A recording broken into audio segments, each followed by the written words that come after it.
Okay, we'll get started in the interest of time. We delayed a few minutes, so thanks for your patience. Today, we are in the session of silos to systems. I like to mention that so everyone knows if they're in the right room. Coordinated access and regional strategies. So that's the room you're in today, just to make sure that's where you want it to be. And I will introduce our guest speakers. But before doing so, I'm going to read our land acknowledgement here for Montreal. So we'd like to begin by acknowledging that the 2025 National Conference on Ending Homelessness is taking place on unceded Indigenous lands. The Ganingahaga Nation is recognized as the custodians of the lands and waters on which we gather today. Jojagaya, Montreal, colonially known as Montreal, is historically known as a gathering place for many First Nations. Today, it is home to diverse populations of Indigenous and other peoples. We respect the continued connections with past, present, and future in our ongoing relationships with Indigenous and other peoples from across coast to coast to coast. And apologies for my pronunciations. There are words and names that I've only used for the first time today. It's my first time in Montreal, so apologies for not having great pronunciations. I'll have to practice throughout the next 3 days of the conference here. Okay, so I'm going to introduce to you our 4 guest speakers today who have 2 great presentations for us. We have Jacinta Brown, first right here, from Adventure Group, coming all the way from Prince Edward Island. And she is joined by, sitting next to her, Josh Constantino, who is from the John Howard Society of PEI, and they're going to present together. And next to Josh, we have Leslie Moreau from the region of Peel, and we have Jess Brand from Indwell. So they're going to also present together. So we have 2 great presentations here today. We'll do questions and answers after both presentations, and we'll have a microphone. You can probably see it there in the middle of the room for questions and answers. When we do questions, I'll make this announcement again, but when we do questions, it's important to speak into the microphone. This session is being recorded, and if it's not spoken into the microphone, it does not get recorded. So important to speak into the microphone. I think that is all to get us started. I'll remind us of that part again. All right. All right.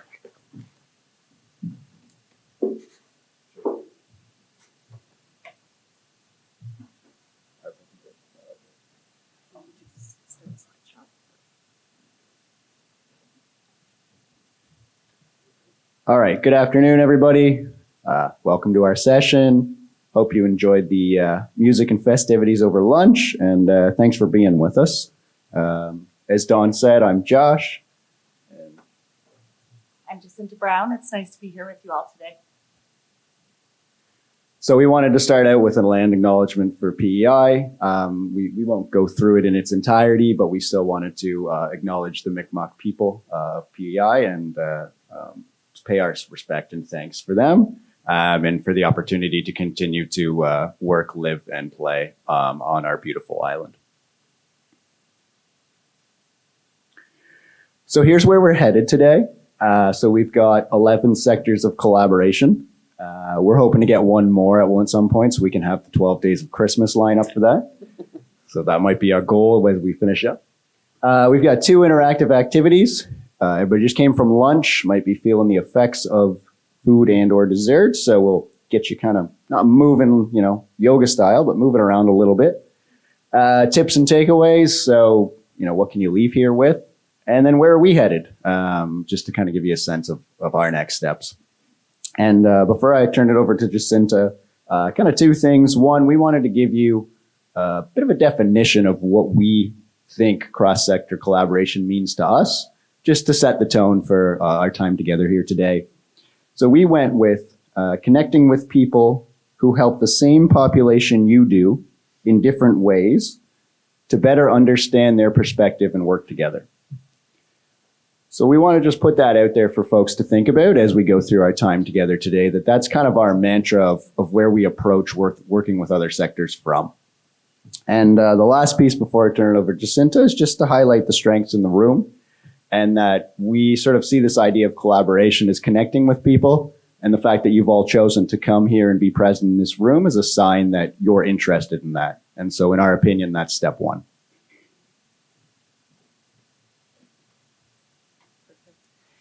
We also want to express our gratitude to a few very specific groups of individuals, but many, many others, just to start off today.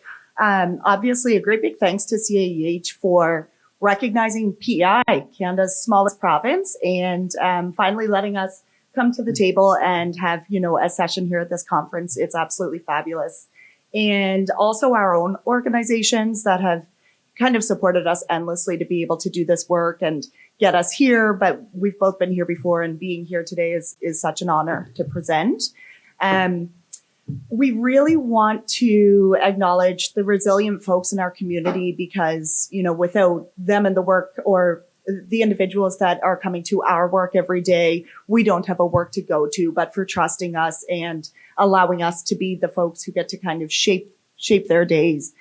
Ironically, I flew into Montreal late last night and broke my toe first thing this morning. So I've been hobbling around all day, but instead of thinking about that, being kind of upset about it or worried about it with this presentation, I really thought about, the challenges that the folks we work with face. And, I broke my toe and I had to walk around this place for a day and come and present, and how simple that is for me, but how many people we work with that are in chronic pain and chronic, illness. They're sleeping outside, they're sleeping rough, those sorts of things. And the expectations we place on them every single day, and yet they continue to show up. So a lot of gratitude for that as well. And then, of course, Josh and I are simply just vessels here to present to you today. We are here presenting to you about collaboration, and we could not present about collaboration without so many other people that we work with. And I look around the room and see a lot of PEI representation, and I think it's just such a testament to the collaboration that we've done up until this point.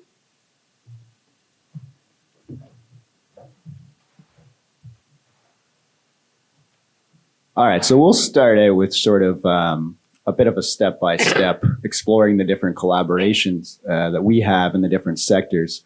But our journey for us really starts with the two of us, and this idea that we are stronger together. And so, we really both have a shared vision of what it means to do this work, which is to try to positively impact people around us. And we both see a world or a community, for our sake anyway, where people can be living, a better quality of life and trying to actualize and reach their potential and goals. And so that was what drew us to one another. And we've been very fortunate to have one another to lean on throughout this work. We've had sort of opportunities to model leadership, opportunities to lead different committees, groups, tables, initiatives. So we're just very grateful for that. And we both value this idea of connection, which I think is kind of an interesting, foreshadow, if you will, to us being here today. So we're happy that we have crossed paths, and that was our first connection in this journey of collaboration.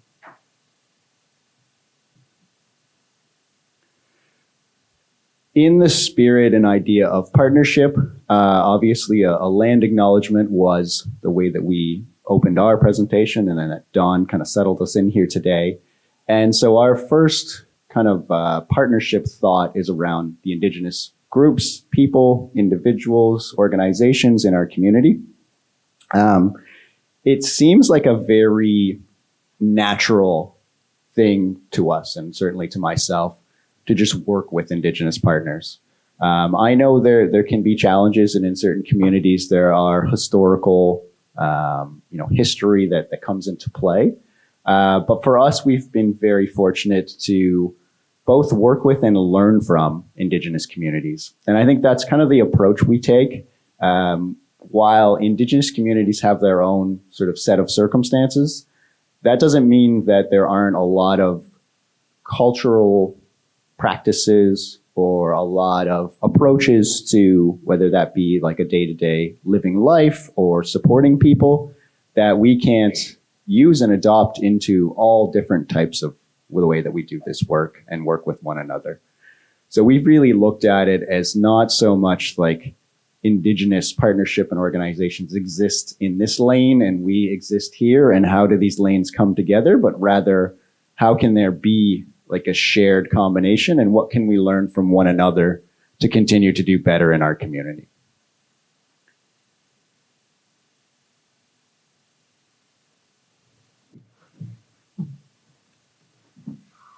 So just to kind of back things up here a little bit, around the time when I started in this work, I've worked in mental health and addictions for many, many years, 15 plus years in various places in Canada. But whenever I specifically came to this work in homelessness services, was kind of at a pretty crucial time for PEI. It was, similar to probably most of you and all across Canada. Homelessness was increasing drastically. We were experiencing a pretty substantial housing crisis. But one of the things that I think was pretty paramount in PEI was that the services were coming up behind this crisis. So the services weren't necessarily established or in place. And there were a suite of individuals, mostly at the community level, that were trying to battle this crisis that was facing our community with everything they had, working long hours, just leaning on each other as much as they could. But everybody was facing burnout at a pretty exponential rate. And the people that we needed at the table to be able to affect some pretty positive and real change were not yet a part of the conversation. So I joined a program. We took over a program that essentially had been being run by another organization, but in a different capacity. And it could no longer operate the way that it was. It needed to become something more. So part of joining that and joining this community of homelessness services really needed to be an intentional approach. And that will be one of essentially the first takeaways from what we're going to talk about this morning. In this work, maybe a quick raise of hands. How many people have found either yourselves or the people working around you? We really get into this like we have to run. We're so busy. We have so many people we have to serve. We can't slow down ever because it's just this never ending cycle of work, right? Yeah. Everybody's like, yes, that's me. I've seen somebody like that. So I guess something that's maybe different for you to do, and we'll look at how this impacted bringing some pretty big people to the table in PEI, is it's okay to slow down. And what I mean when I say that is sometimes when we slow down and look at the way things exist in our community, we can really evaluate what it is that we're doing, what it is that we're missing, and what it is that is still needed at the table. If we're constantly operating in this state of crisis and needing to fix everything, project the problems before they come, always running ahead of the problem, but never slowing down to look at, well, what would kind of stop this problem in its tracks? Or what would really affect change? Then we're going to continue running forever and ever. So the group that I work for, the organization that I work for, that was our strategy. We came into this field, we started doing this work, and we took our time to look at what existed, what there was in our community, but what there wasn't in our community that would also help in this area. So one of the biggest things that was missing at the table in homelessness services was mental health care. And many others we'll talk about this morning, but mental health care in PEI, I'm not sure what it's like in all the other provinces in Canada, but is pretty like government specific. A lot of our, addictions treatment, things like that are all government programs. And they were not at the table. They were not a part of the conversation yet. So instead of the traditional, ask, complain, beg, say negative things about them not being at the table, one of the intentional strategies that I personally implemented in the work that I was doing was positioning myself in places where the people I wanted to connect with would be. So I looked for opportunities just like this one that we all have right now to connect with other people. And when I look around, I noticed that a lot of folks walked in today with a group of people or with a couple people and sat with those individuals. What I would challenge you to do the next time you attend a conference is identify who it is that you need to be working with in your community and go sit with those people. Don't sit with the people that you're already working with. Figure out who will be there, who you need at your table, and go and sit next to them and just introduce yourself. because that's going to be the first step to bringing other people into the work that you're doing. I did that on repeat. I attended as many conferences as I could. I sat with people I didn't know, but people I knew I wanted to get to know. And I'd introduce myself. I'd tell them the work that I was doing and ask them if they were interested in playing some sort of role in that. So we're going to do a quick little activity. This one's, you don't need to move around too much, but I'm going to ask you to stand up if you feel that your program or your community is already collaborating really well with the program or kind of area that I say. So if you feel that your community or your individual program is collaborating very well with the medical sector, stand up. Okay. So maybe a quarter of the room. Okay, go ahead and sit back down. I will ask you now to stand up if you feel like your program is collaborating really well with justice. That's pretty telling, huh? Take a look around. Okay, yeah. Yeah, not many in the room are collaborating really well with justice. That's informative. Who in the room is collaborating really well with their political leadership? Okay. Some people still standing. Again, take a look around because it's really, really telling. So those are big gaps. Those are big areas that you've now just identified exist in so many different communities, and that you can start taking some of these really targeted approaches to working with. So that's what we did.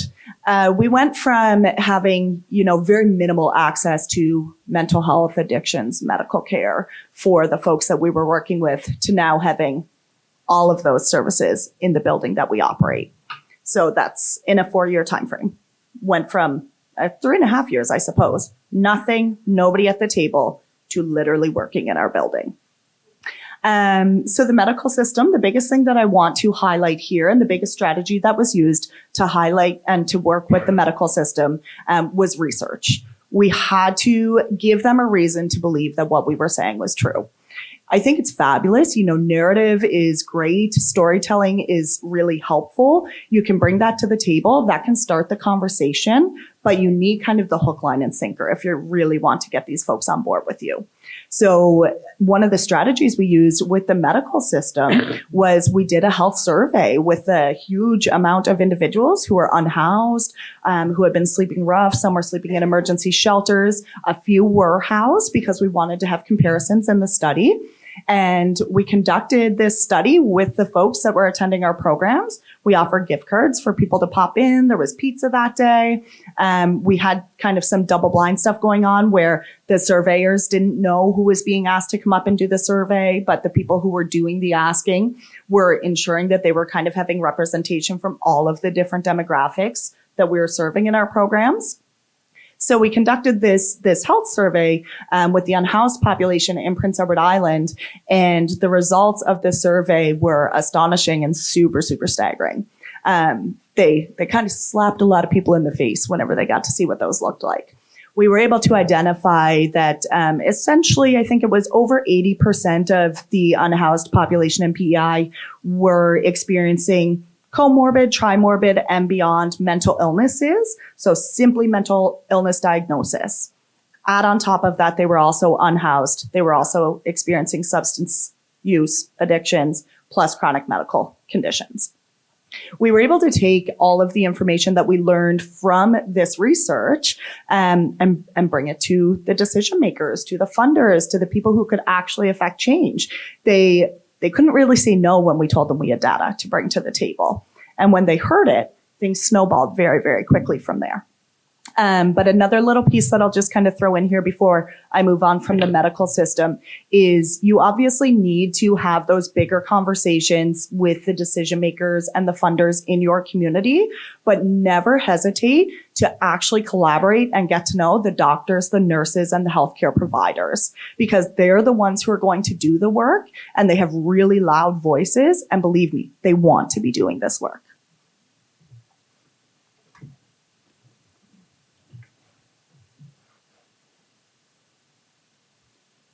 All right, so justice, as Jacinta helped us get a nice visual of, is certainly a gap in a lot of communities.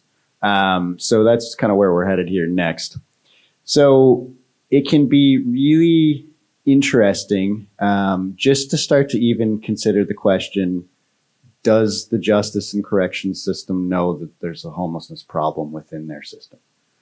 Because that's a good place to start. So, there's a lot of different kind of ways to go about that. One of them that, we were fortunate to be able to implement was every year, many of you probably know and have partaken in a annual point in time count, the PIC count. And so we worked really diligently with the correctional centers in our community to try to get them on board with participating in that.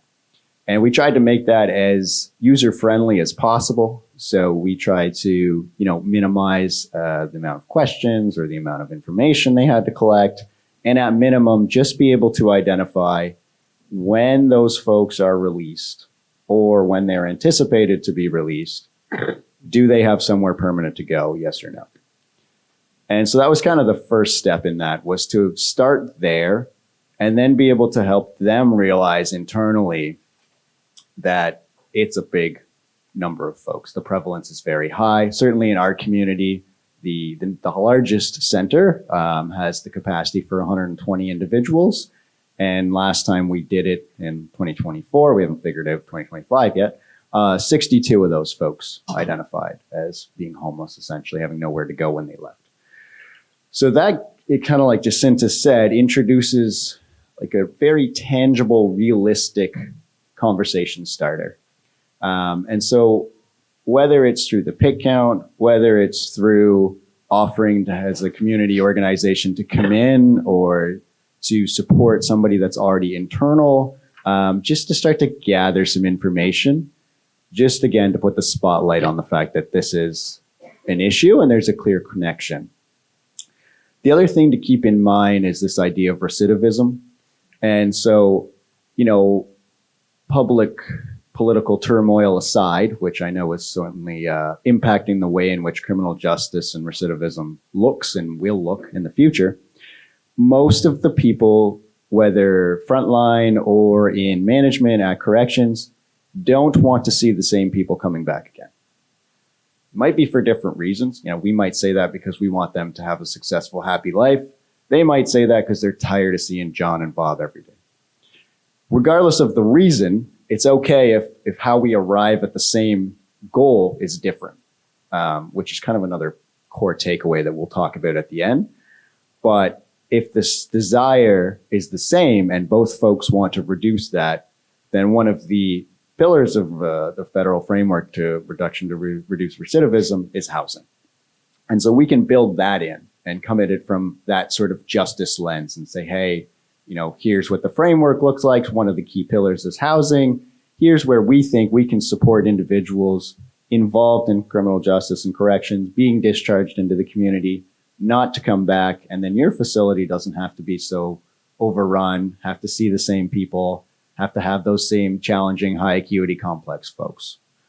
So that's one strategy to kind of take down that approach. For us specifically, we are fortunate that, so I work for the John Howard Society of PEI, as Don alluded to. So we have a long-standing reputation in the criminal justice field. So we were able to slowly but surely embed ourselves within the correctional center.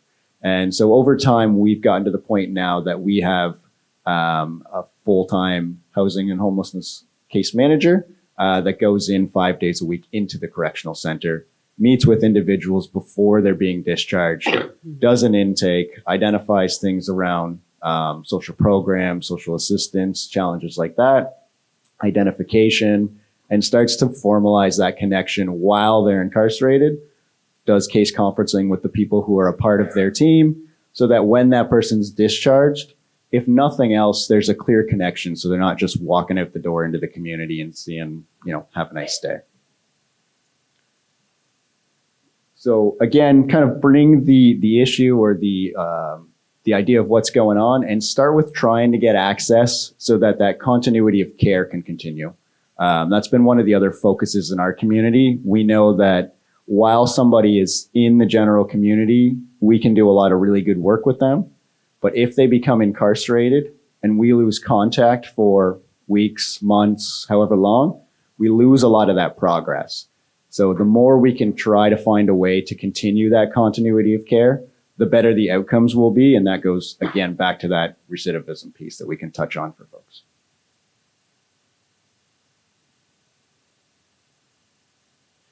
All right, political leadership, always a fun thing to talk about. So this is certainly a challenging one. I think kind of what we've done is we've tried to take the political lens and the political agenda and set that aside as much as possible and focus on the human element of the people that are working within that political landscape. And so it goes back to that connection piece. You know, how can we get to know them? How can we get to know, why did they want to be in the position they're in?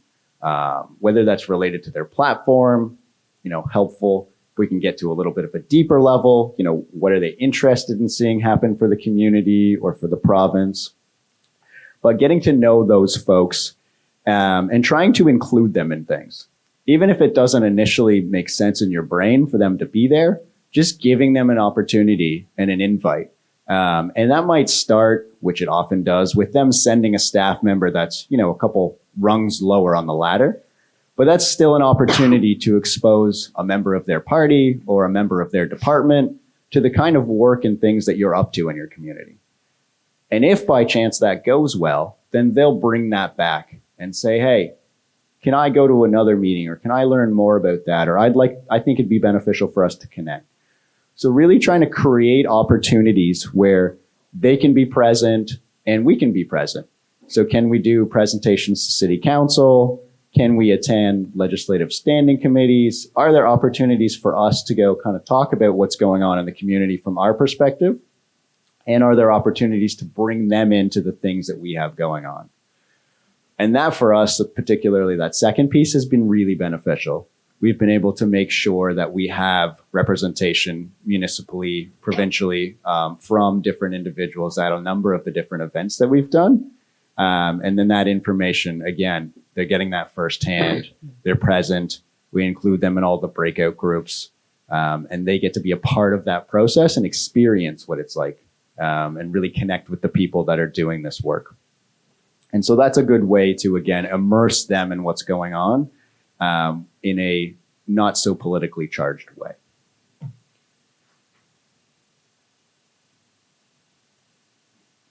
Okay. All right. Activity number 2, we hope you don't need to go far. So you can turn to your left, turn to your right, turn to the front, turn to the back, kind of whatever works, diagonal, everywhere.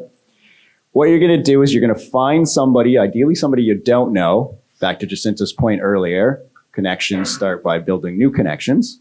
And you're going to identify kind of the program type or area you work in. So do you work in, housing, or do you work in seniors housing? Do you work in substance use? Do you work in mental health? On and on and on. And you're going to give that person one tip on how you think people could connect and collaborate with your sector. So, if, for example, you were, let's say seniors housing, then you could say, anybody who's reaching whatever the age threshold is for your program can proactively reach out and get information about our program before they hit that age threshold. And then we can figure out a plan for when that person hits that age, right? So whatever you can come up with, there's no right or wrong, but we'll give you about, 5 minutes or so. Find a person, talk to a person, tell them what sector you're in, and tell them a tip.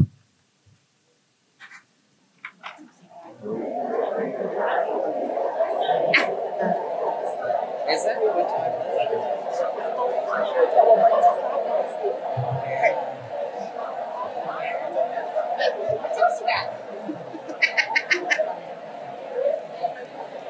I don't have any tips. Oh well, we'll do our best. We'll do our best. I know. It's such a cool picture. I just love the So much energy. built into the Oh yeah, look. Great. That is awesome. We gotta get you one of these. Bobby, one of our staff is trained in architecture design. She actually works as a psychosocial staff, so it's like she does programming and the fun things. She's so good at it. But she also That's so cool. Okay, folks. amazing. Has everybody had a chance to connect with somebody? Yeah. Do you remember what that place looked like when we first went there? Tap on the mic. I remember when you first came across our kid, I was like, That was really effective. It was kind of like a tribal sound, wasn't it? Hey, it works. Anybody else presenting, just tap on the mic when you need attention. Okay, gonna bring it back in. Did everybody have a chance to connect with somebody? No. Okay, 2 more minutes. they're taking the 2 minutes. They're so energized. They're like, we just want to do this They for the rest just of want the to time. talk to each other. Yeah. Imagine that. What a creative, interactive activity, Yeah, getting people amazing. to talk to each other. Yeah. It's amazing how well it works. We wish we had a little more time. We'll have to boogie on our next few slides. Yeah. It's hard to know. I think it'll all fit in. Well, we'll figure it Exactly. We lose a few minutes for Q&A. out. They can email us. Okay, everybody, we are gonna keep going. Tap it again. Hey, folks.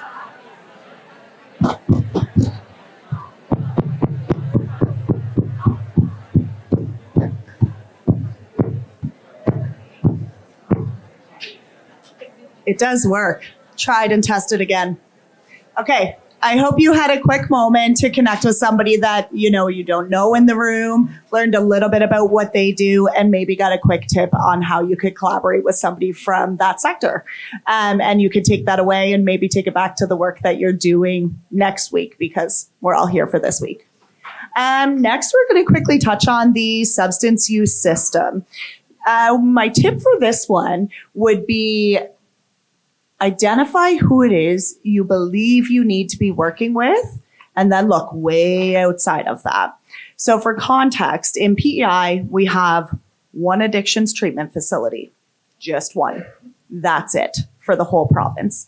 And then we have a few kind of shoulder services, recovery-based programs, recovery-based housing, but only one inpatient detox withdrawal program.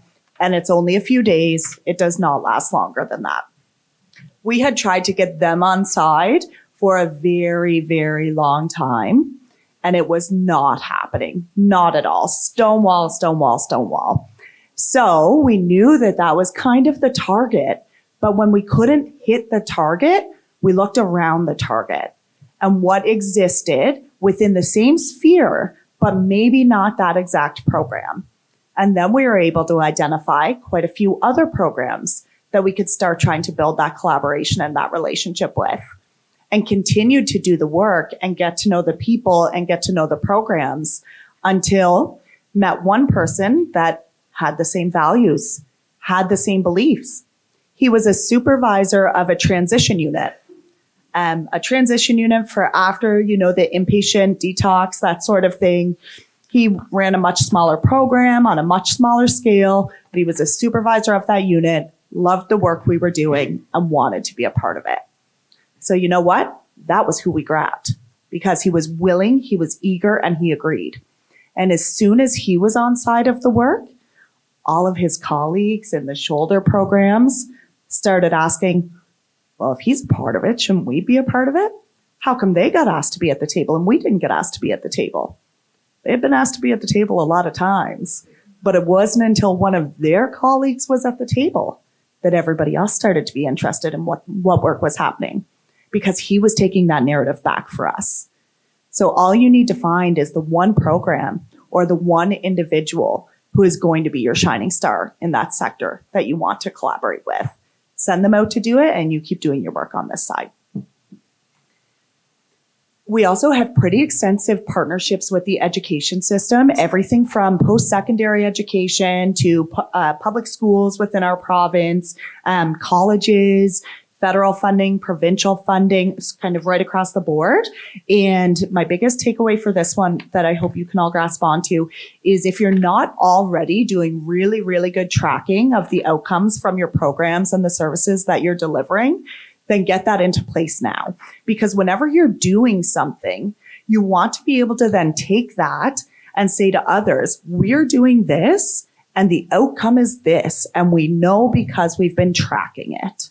And you can show how you've tracked it, what that's looked like. And whenever you have kind of that evidence, that proof of the efficacy of your program, it becomes quite undeniable. And again, people start to want to be a part of that. They start to want their program to be one of your outcomes. They want to be a part of the narrative. I think for a lot of sectors, individuals, programs kind of in this field, in this arena, it's not that they don't necessarily want to be a part of the conversation. It's that they don't know where they fit or how to enter in the first place. All right.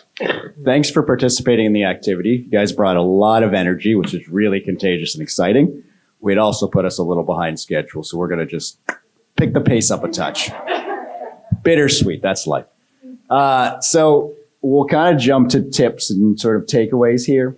One of the things that we have that's unique is we have a clinic where it's a tax clinic. So we have a volunteer tax CRA, like CPA trained representative.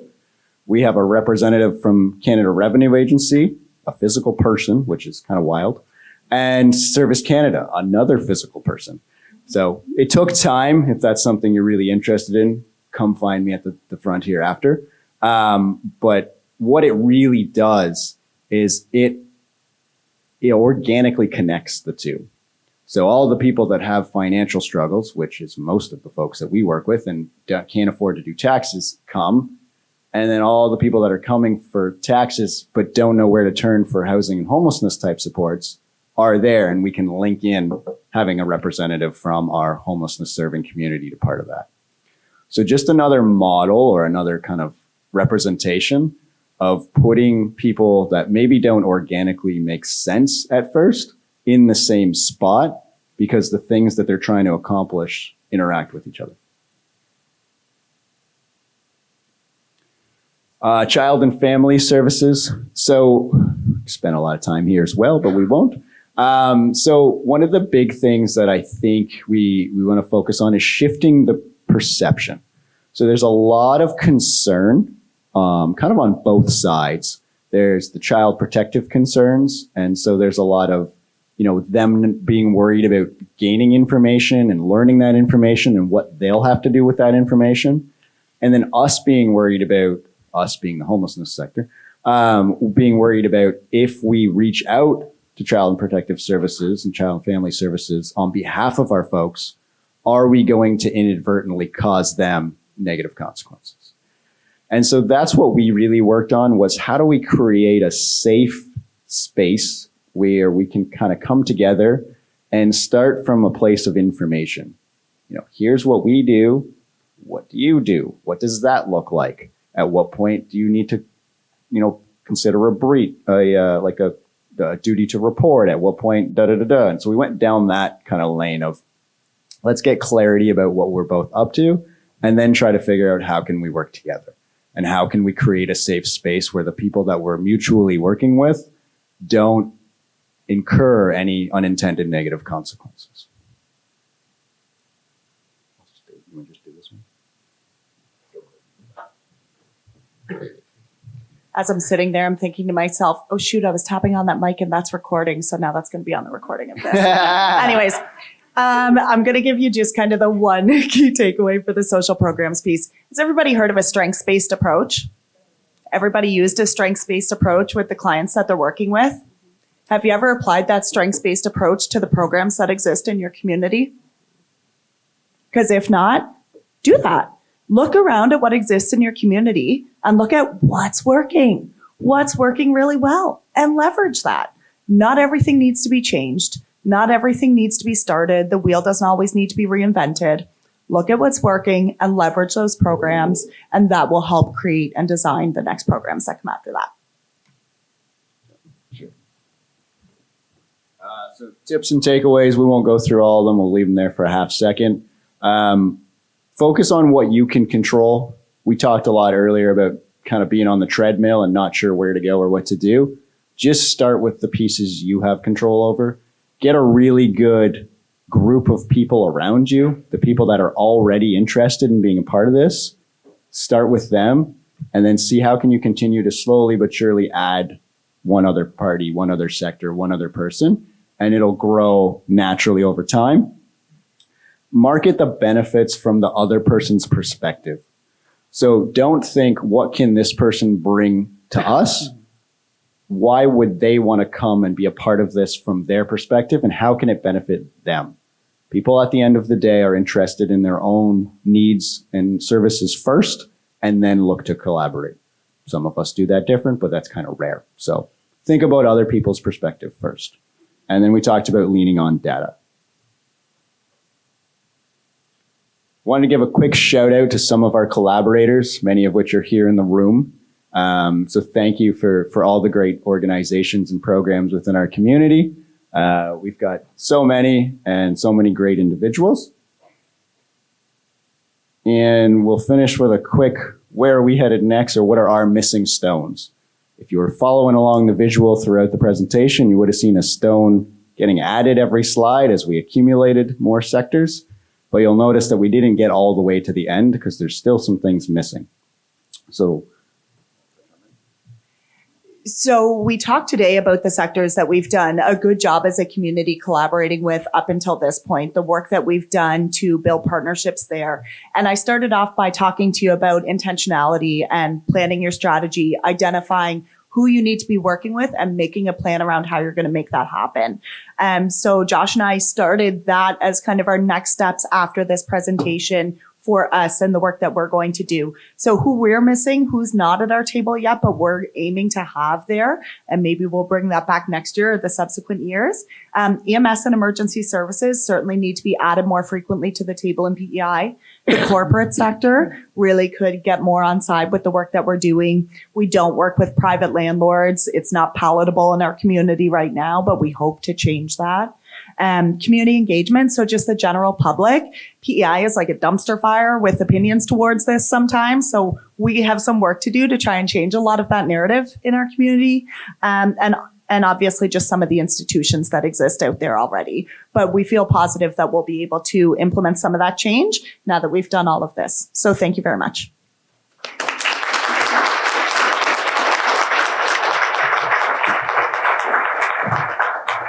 Thank you so much, Prince Edward Island. We have Leslie from Region Appeal and Jess from Indwell next. Thank you.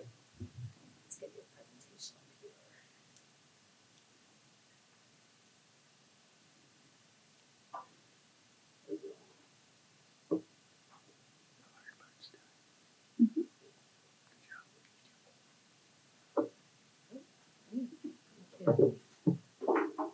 Good afternoon, everyone. Thank you. And what a great presentation from Josh and Jacinta.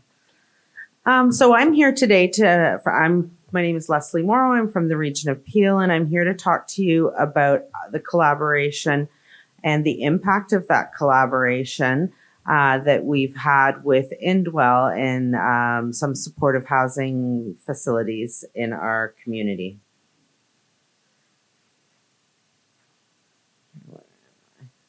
There we go. Okay, so just a little bit about Peel in case you don't know. We're about 1.5 million residents comprised of Mississauga, Brampton, and Caledon, and we're in between sort of Toronto and York region and Halton on the other side. And we're a mix of urban and rural areas, with Caledon north being mostly rural.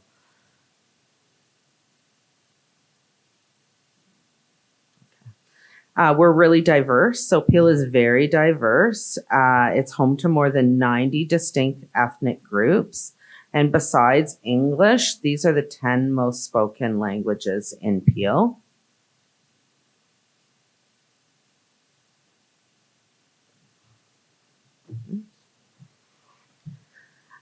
So I represent the regional government. I work for the region of Peel. So we're a 2-tier municipality with region of Peel offering services for health and human services and some others in our community.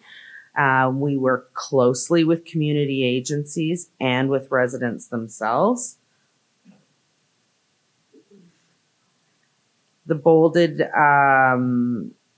programs are things delivered at the regional level, and then the lighter ones are the city level. So you get a bit of an idea about the distribution of services in our community.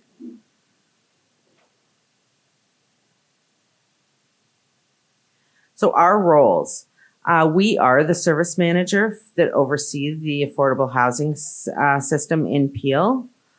We develop and implement our 10-year housing and homelessness plan. We have an advocacy arm that advocates for our clients for funding for our community.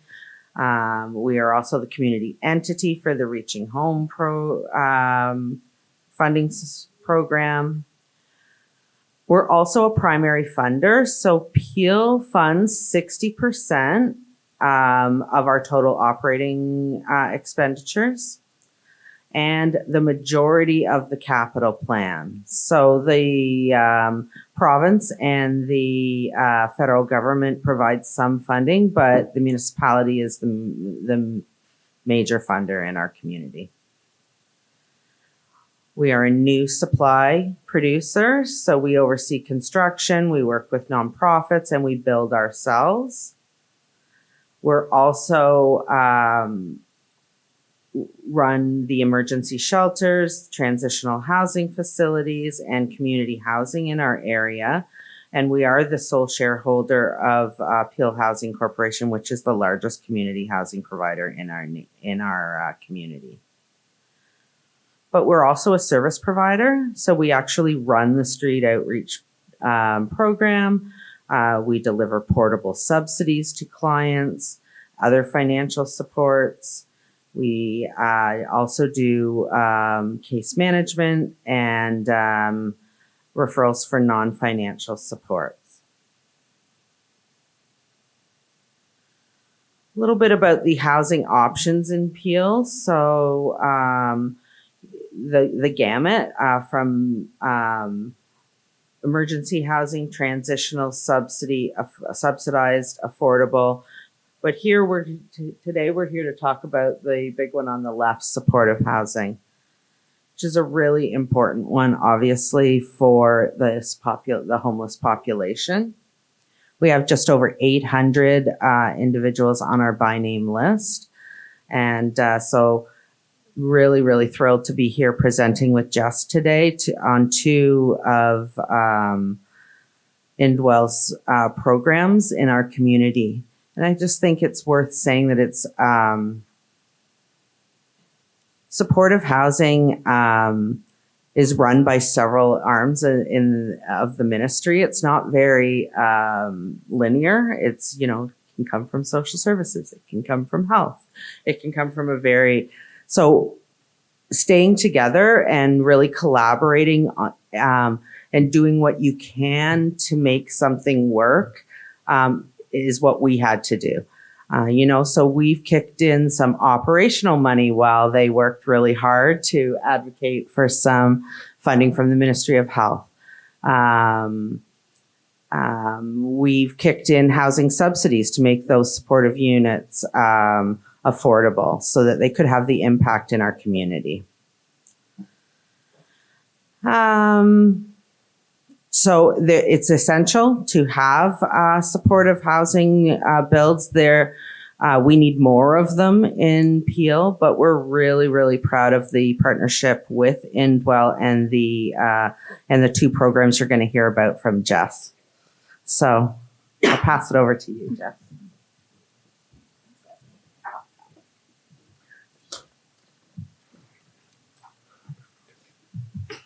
All right. Well, there's also an image of Cornerstone Suites on the back of my sweater. So Cornerstone Suites is the main building or program that I want to talk with you about today because it is an incredible story of from silos to systems. Because Cornerstone Suites, so it's the building that is on the bottom. It went from derelict group home, maybe some of you have seen those group homes, went from derelict group home to award-winning heritage facility with 95% housing stability rates in over a few years through cooperation. Yes, it's tremendous. So a number of years ago, Region Appeals, so there's a house on the right and then PowerPoint, I use the design guide and it made my picture all choppy. But the bottom on the left, there's another house there and then we built in between. So the two houses were pre-existing derelict places that they had the ongoing presence of fleas. There was food security, which was a succession. I think they went through something like 24 cooks in 1 year, one of our guys tells us. And because the folks who were living there, so Indwell was applying to the Ministry of Health for funding, because I'll get into us in a minute, but we are we are a health service provider offering housing that is a solution to homelessness. So we are like all of those things put together, trying to meet in that intersection of all of the different things to prevent homelessness and to help people exit out of homelessness. So these two houses, while we were applying to the Ministry of Health for funding, the Region Appeal backstopped this. So we were able to take the folks who were living in the less than adequate housing. We were able to house them in our Lakeshore Lofts building, which that's a whole nother wonderful story. The Lakeshore Lofts building at the top. So Region Appeal helped us to fund the housing so we could provide food security, medication support, and care for the folks who previously lived there.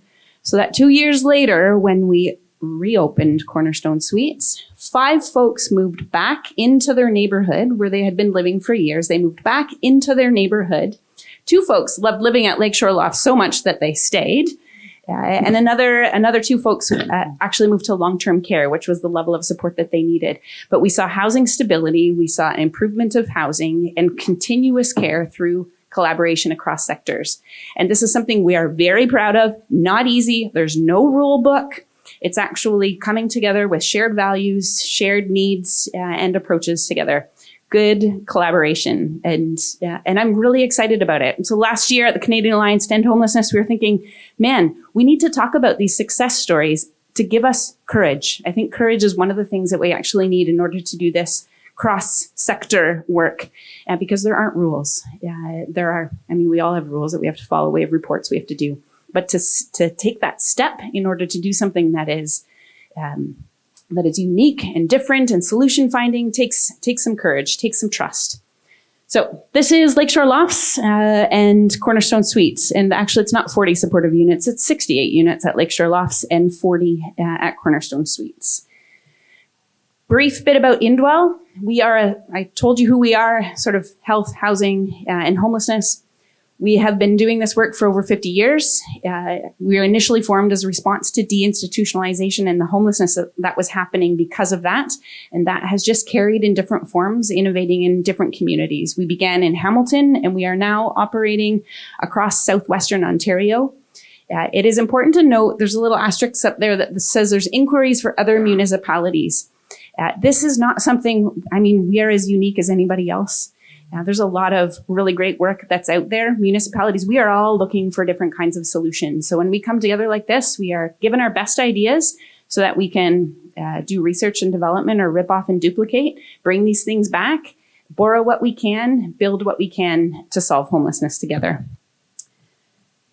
We have over 1,200 tenants. That number keeps going and across southern and southwestern Ontario.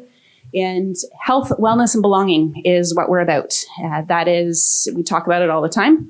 We measure our program achievements on health, wellness, and belonging. We are a Christian charity. We create affordable, so we find the land, we build the housing, we work with the developer and the general contractor in order to design it because it is purpose built so that we can support people seeking health, wellness, and belonging in our housing. We very much operate off of these values. We come back to the values because as a people serving organization, we're always dealing with different and new things. And you can have a lot of really good policy, but there's always going to be something new that comes your way. So rooting ourselves in dignity, love, and hope holds so much potential for partnership as well. Oh, I just realized my voice got louder. Should I be speaking more into the mic? We're okay? I'll do my best. When it comes to partnership, engaged partners, people who are at the table with shared values, shared vision, something that we want to accomplish together is vital. We do strategic planning. Region Appeal has a strategic plan. Indwell has a strategic plan. And where do those things line up? We are working out of our own things, but we are finding where those things align. And collaborative execution. We're in constant communication with each other about how things are going. So this is Cornerstone Suites. I need to see my slides, so I'm going to turn the mic this way. This is Cornerstone Suites, the building. So there are 40 units, 3 floors. It's an historic building. We just won a Heritage Award for Mississauga last week. Very exciting. We're a runner-up for a Ontario Award. We didn't win that one, but somebody else did, and their project was amazing. Passive house standard. That is important to Indwell. We want our places that people are living to be beautiful, and we want them to be environmentally sustainable. That's part of affordability for the long haul, thinking not just for this moment. We want something that is going to last, not going to create excessive waste, something that's going to be efficient to operate. We have common spaces, community kitchens, office spaces. We have a concierge, so a front desk where people can be greeted when they come in. And we have a backyard. Trauma-informed design considerations in all of our spaces. And I think it goes without saying for all of us out there, we are always paying attention to the work that we do to find the ways that we can improve and learn and incorporate new elements into our designs. But this is Cornerstone Suites. And my arrow down is not working. There it is. Here's some of the units. So this is a model suite. We always set up a model suite. And sometimes our staff will say, Jess, that is not what our apartments look like. And you're right. This is not what it looks like when someone's living in an apartment day to day. But we try to give the idea when we set up a model suite, a bed's going to fit here. Someone's going to have a table. We provide furnishings for folks when they move in because folks at Cornerstone Suites are coming directly out of homelessness. And so having a bed and a table and plates and the different kinds of things that you might have in your home, we provide those. And we've been able to do that affordably alongside of Region Appeal, who are providing rent subsidies. So we got Ministry of Health, because the Ministry of Health came through. So Ministry of Health is providing the funding for the staff supports, and then the Region Appeal is providing affordability so that we can keep that rent affordable. And all of that goes together to make it work. It's an efficient suite, and that's part of our design as well. And we're a little slow. There is our screened-in porch so that people have privacy. We initially had some neighborhood concerns. Has anybody had those before? So we initially had some neighborhood concerns. Some of the things we've done for this, we actually in this building, and we have this in some of our other buildings as well, we have a patio that's actually raised up. And in some of the earliest designs, people are like, well, that will spare the neighborhood from the people who live in the building. But actually, it's so that the people who live in the building can be spared from the neighborhood. Because sometimes you need that, but other times you need spaces that are free-flowing and easy access and in and out. So we try to create good community spaces as well. And we've got a beautiful front porch that I don't have. I do have a picture of. I have a picture of right here. Spaces that, people can see and are beautiful and work well for folks who are living in the building. Well, I went too fast. This is the inside of the building. There is our beautiful kitchen. Because it's right in a neighborhood. The group home was right in a neighborhood. We are right in a neighborhood. So we're looking out onto our neighbors' apple trees. And that dining room is one of my favorites.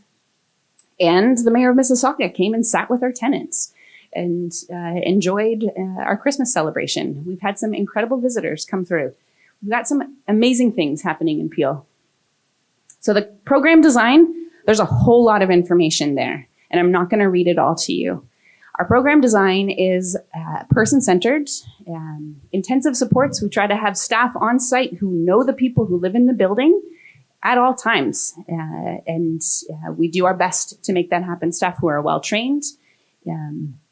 We have on-site harm reduction. We meet people where they're at. That's part of the way our programs work. And we calibrate the supports to their needs. No one person needs the same things, and they don't need the same things today that they did yesterday or will tomorrow. And those things change. So we seek to be adaptive to that. Our interdisciplinary staff team, you can see a picture from our recent banquet. That is Lisa, who is tremendously excited, who lives at Cornerstone Suites.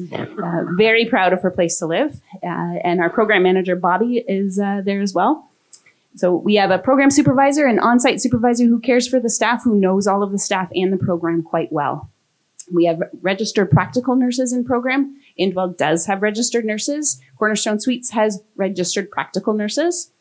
Psychosocial rehabilitation workers, essentially, they are taking an asset-based approach, like we were talking about, to engage our tenants in the community that they live in and the community outside. We have addiction support workers, housing support workers. Housing support workers are kind of our bread and butter. That's that generalist position. They know kind of a little bit of everything and have to do kind of a lot of everything as well. But that is ensuring that housing stability happens, and then we can do the ongoing other pieces of support that help to bring about wellness. We can maintain, from a social determinants of health perspective, if we can help maintain a person's place to live, then we can work on all of these other pieces that contribute to ongoing wellness and housing stability. Help keep people out of hospital unless they really need hospital. And we have food security as well. So Grace makes wonderful meals and cooks alongside of our tenants. And we have, as Leslie was talking about, Peel is very diverse. Our staff team is incredibly diverse, and the folks who are living in our program are incredibly diverse. As much as we can, we want people to receive services in the language that is most comfortable for them and do cultural celebrations. And Cornerstone Suites knows how to do those cultural celebrations well. And food is a big draw. I don't really like oxtail, but lots of people do. And that's been, we are introducing each other to pieces of our culture and our heritage. It's pretty cool place to be. This is Lakeshore Lofts. I'll go faster through Lakeshore Lofts because Cornerstone Suites is our focus. But part of the idea with Indwell is that we would have a spectrum of support. So folks can exit homelessness. Folks moved into Cornerstone Suites from the by name list. So half of the folks were 5 years or more homeless, and the other portion had a shorter period of time of homelessness. About half of the folks at Cornerstone Suites would identify as male and half female and some gender diversity in there. I think half of the folks, these are all halves, 55 and older is about half of the folks, about 20 folks 55 and older, and then we have youth who live in this housing as well. So that's between the age of 17 and 55 is the other half of folks. So Lakeshore Lofts is a lower support program within Indwell. So folks can and are moving from Cornerstone Suites into Lakeshore Lofts because when you don't need that level of support, you might want to make a step into a place where maybe all those supports aren't offered. We like to build choice into what we do as a housing first. So Lakeshore Lofts is a larger building with a lower level of support. 68 units. Most of these ones are one bedrooms, where at Cornerstone Suites, most of them are bachelor suites. It's co-located with the Compass Food Bank, which is another really cool story for another day. Ask me about it if you want. Ask Leslie about it. She knows about it too. Passive House Standard, again, a lot of the same kinds of things at Lakeshore Lofts. The level of support is different. So this is another option that people are able to access through the collaboration that we have. Peel also makes sure that the rent is affordable there. We really appreciate the way that Peel has been creative and enabling affordability to work within our spaces. And this is the inside of Lakeshore Lofts. These are our hallways. Our sunroom. Sheridan students made the furniture for our common room. That was a cool university college partnership. And the program design is just a little bit less of staffing, but they also can access some of the staffing through Cornerstone Suites. So here's some of our folks who live at Lakeshore. So the application and intake process. So for move-in, we do this collaboratively, particularly with the consideration of trauma-informed approaches. We don't want people to have to tell their story repeatedly. Nobody wants to do that, but we also don't want to share information without consent, right? We're always bridging those two pieces. And so us being able to work well together is a really important part of that. We identify eligibility criteria, and eligibility criteria is really, that's like a tricky term, but it's really intended because we have a level of support that is available, and we want to make sure that there's a good match in that space. And so being sure that we know what we can do in order to meet needs and hopes for folks who are moving in. It's important that we know ourselves so we can share good information when people are making a choice about their housing. And timely coordination between us and our referring partners is important as well. Our intake coordinator worked very hard to be reaching out to the region. We also worked with supports and housing in the province in order to do some of this coordination.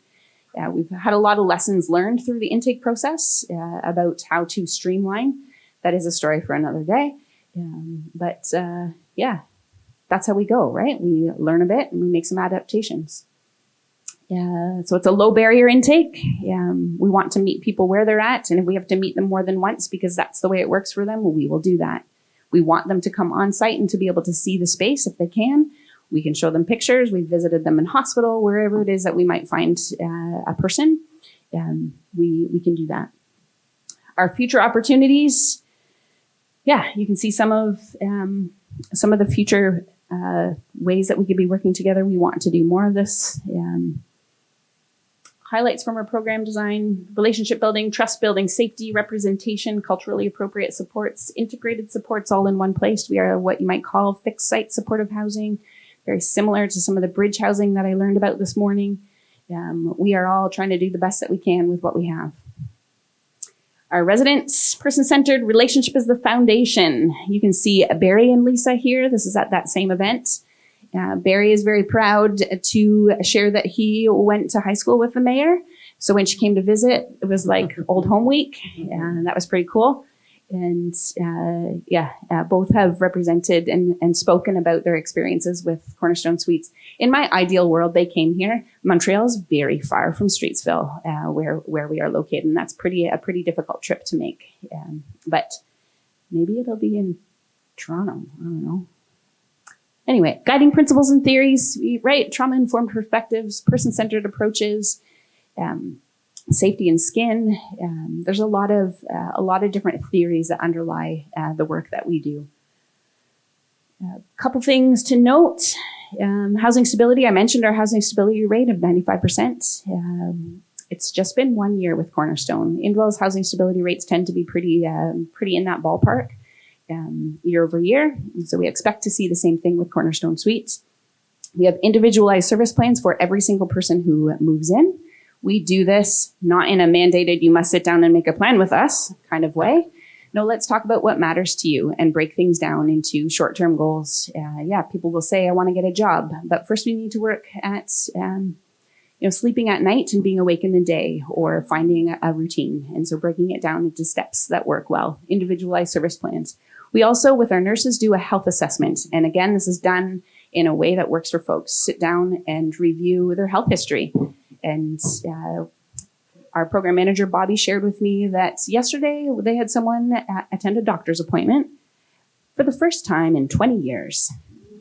Wow, pretty amazing. And that's the kind of thing that we're after. We're working within a system, and we want to see the best parts of the system doing what they're supposed to do. And we'll walk alongside folks to help them with that system navigation bit. We have medication programs. About 25% of the folks in the building are on that med plan. And that could be just a knock on the door to say, hey, have you taken your meds? Or it could be that we hold the meds and bring them around. Access to primary care, psychiatric care. We have external support teams connecting within the rest of the region. Story for another day. And an asset-based community development approach. Here's some of our lessons learned, some future opportunities. We talked about this. And I think Dawn Donna, I was like, where did Donna go? Donna's going to facilitate some questions and answers. Thanks.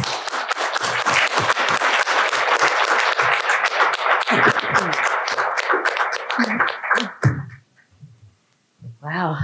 Two great presentations. Thank you so much for coming here today.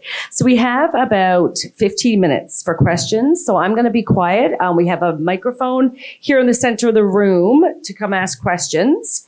And we also have PEI has a little surprise for all of the attendees here today. So before you leave, come up and see PEI. Is that today or is that next? Right. Yeah, okay. Freaked me out by the look on your face. Okay, any questions for our team here today? But before we do that, is it possible to go back a slide? They were hoping to get the contact information that was just displayed. And I'm feeling energetic again, so if you don't want to make a line, it might be easier. I'll run around. So if you want to just put your hands up, I'll come around.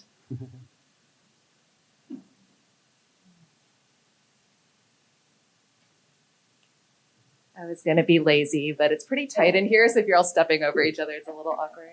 I think the PEI team, you guys mentioned, this better? Better. Oh, yes. I'm Angie. I'm from the, the Greater Toronto area. We're from a community health center, Wellfort. I just had a question about, you said there was resistance amount from a partner. I forgot what, I think it was a substance use partner about collaborating. And I just want to know if you know what the rationale was for the resistance to that. Absolutely. Essentially, the vision and the treatment modeling in PEI was still quite outdated in that mental illness and substance use were being treated very separately. The comorbidity and the existence of the two was not recognized in our treatment system. So there was kind of this whose responsibility is it anyway approach to mental illness and substance use in PEI. So substance use would say, this is a mental health problem.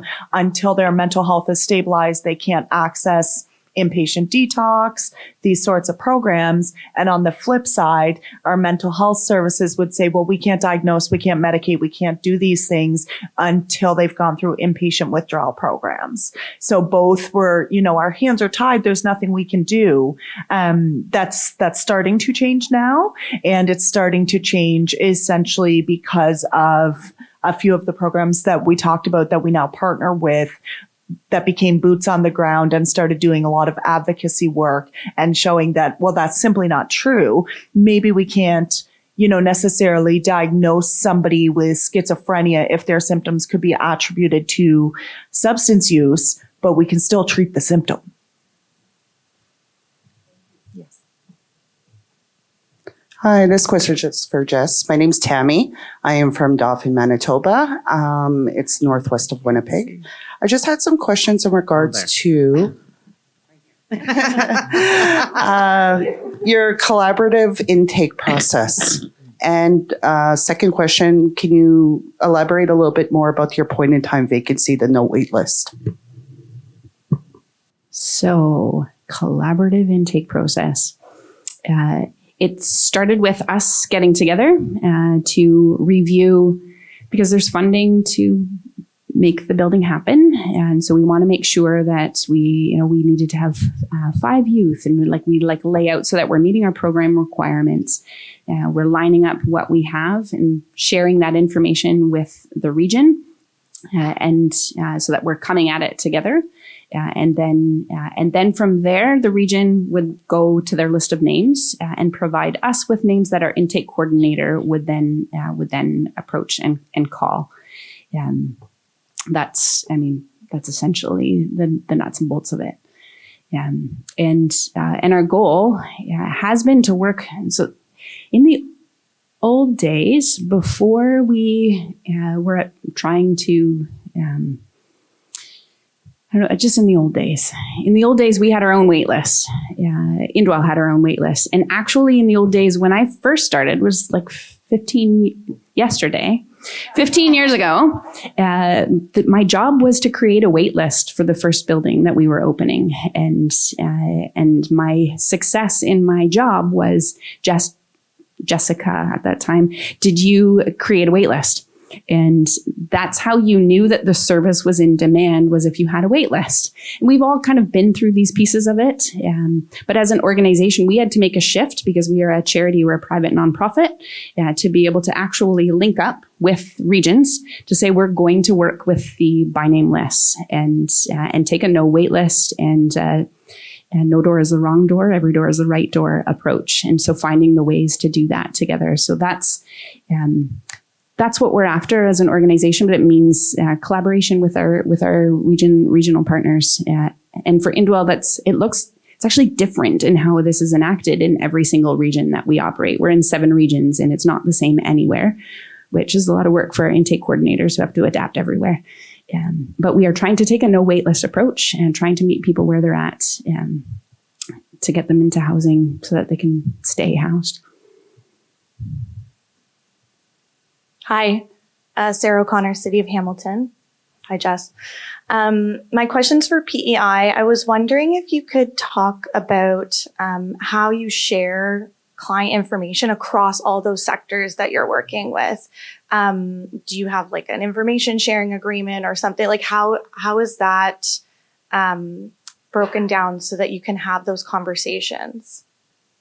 Great question. And maybe we'll respond to it from 2 different lenses. I'll respond to it from kind of the program lens, but I think Josh could respond to it better than I could, certainly for the coordinated access lens. Within our programs and the NGOs that exist, the program that I am the director of, the Community Outreach Center, our intake actually brings together all of the NGO-based services that exist in our community. So when folks present as a client at our program and they do intake for the first time, our confidentiality and consents outline all of the service providers that we typically work with. And folks are asked if they're okay if we collaborate with all of those programs. If they're not okay with it, they just cross out the services that they don't want us to be able to info share with. But otherwise, they just give us permission right from day one to be able to kind of do that work on their behalf. And then whenever we look at it from the healthcare and mental health and addictions, that lens, because it's all government, we have similar within our community-based health clinic. We've modified the documents that are used for accessing healthcare in our clinic to represent quite similar to what we do in just our general programming. But in that sense, we identify care teams. So you have to kind of be labeled as a member of the care team for each of the individuals.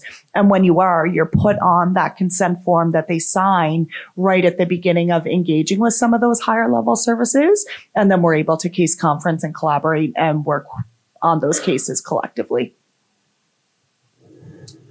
Yeah, so in terms of the coordinated access lens, and when it comes to HIFIS, which is kind of the go-to database, I think almost unilaterally at this point, we've made a lot of modifications to the configuration of our HIFIS database to remove as much as possible. So we've removed the mental health section, the physical health section, medication section, anything that requires like a SIN number or health card number. We've really parsed it down so that it's really only like a handful of must-have things. And then when we work with other sectors, we boil it down to what's the minimum that we need from them for this to work. So we don't sort of say, hey, either you're all in and you will do all of the things that folks in the housing sector can and often will do as part of their day-to-day role, or you're out. We say, here's what we're asking and looking for, and the minimum we need from you. And so we've really kind of fine-tuned that and sometimes even changed that individually across sectors so that there's a way for them to interact and participate within that coordinated access and HIFIS system without having to worry about additional privacy concerns and challenges. My question is for you folks. She's my boss, so I won't actually have any good questions to ask her.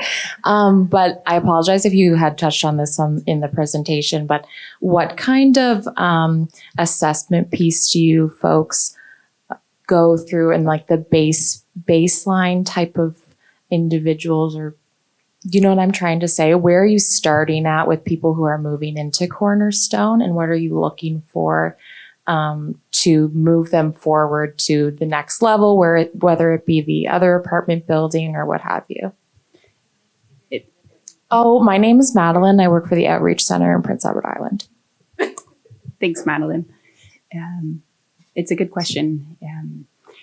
At Indwell, we say the first two criteria for housing is you gotta want this. It's not a place where someone can be placed. It's actually something that someone chooses. So the first criteria is someone needs to want to move in. And affordability is the other big criteria. There's a few pieces that we have to do. We need to have a certain number of youth. And so that's going to help to identify and folks must be coming from homelessness. But that's sort of the back end criteria. But it is, do you want to live here, and do you need the affordability? And to help people make an informed decision, we need to tell them about the program. And so we spend time actually talking together. We ask questions and we share information with them about the program. This is where we eat, but you also have your own kitchen, and just the different pieces of information. There's a guide that we follow on that. When it comes to moving to a different program, it's relationship based first. And so meeting with the person, because moving communities is really significant. We know that, right? We know that in the work that we do, and we know that for ourselves. That moving from one space to another space is very disruptive, even if it's a positive move. And so talking through that based out of relationship, what changes would this mean? Because it is going to be different for every person. And so we also have a guide that goes through those pieces. And, what's your reason for moving? Oh, I want to live closer to my grandkids, or this apartment will enable me to reunite with my son, or I want more room for my dogs, or actually I want more support. That's also an option. And so trying to meet people where they're at. But we write it down as well, right? Like you do with a care plan, you write it down so that we can go back and say, well, you said this other time. Is this still true for you? And a person-centered approach that way. Does that answer your question? Yeah. Any other questions? Otherwise, it's a short break, so we can also end slightly early. We have another question over here. Oh, I missed it. Third I'm row. running. Get my steps in. That'll probably be final question for time. Yeah. And don't forget, we have PEI has a surprise here to hand out to folks before you leave. I'm excited. Good morning. My name is... Sorry. My name is Nicola. I'm from Saskatoon. We're with Coordinated Access. You had mentioned paring down the HIFIS system, which I think is really dope. Something that we do a lot is have to go over information with people, sensitive information, personal information that they've already shared previously. Sometimes we have to redo things like assessments. So I assume you have a team. They might do things like SPDATs. How have you moved away from that? Like, assuming that you have moved away from that, if you've been able to pare down HIFIS, or how have you been able to at least separate the need for those very personal assessments to just be able to streamline to housing first? Yeah, that's a loaded question. I'll give you the quick version. We can talk more after if you like.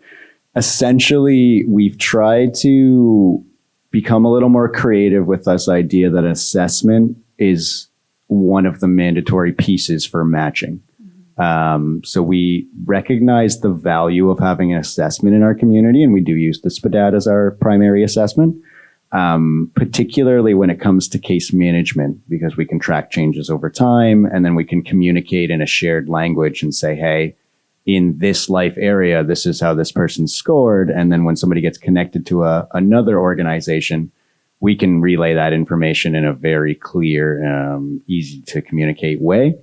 But we have moved into creative circumstances where if there's somebody who's a suitable match for an available resource, that we don't let the SPDAT become a barrier. And so we look at, can they be matched and can somebody help support them to get that SPDAT done during that matching process? Or can that organization who requires a SPDAT or an assessment done, can they do it as part of their intake or onboarding into that program? So we haven't eliminated it, but we've looked at ways to get creative. Sure. So in the spirit of collaboration, which we sort of landed on is this like concept, and so collaborating would be a verb or an action. We got together and had a great idea, and thank you to the Jacinta and the COC team and the clients. So they took the time to find and paint stones, which fits with our presentation. And so we have a bag of collaboration stones that we would invite everybody to come on up and take one away with you as a token of our gratitude and appreciation.